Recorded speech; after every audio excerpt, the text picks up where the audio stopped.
How to access or connect to your FTP account via the FileZilla FTP. This tutorial assumes that you have already installed FTP client FileZilla on your system. If you haven't installed it, then watch another tutorial on how to install the FTP client FileZilla on Windows. Now click on the icon of FileZilla client to open it. In the Quick Connect bar, enter the host name in the host field. It is your domain name.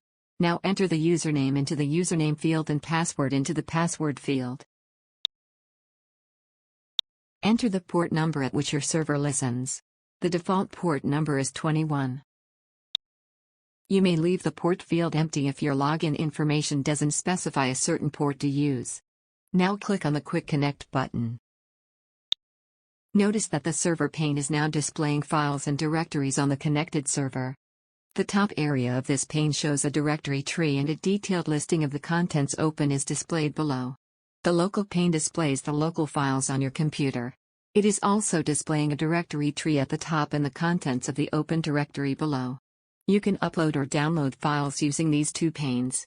We explain about upload and download of files in another tutorial. Thank you for watching.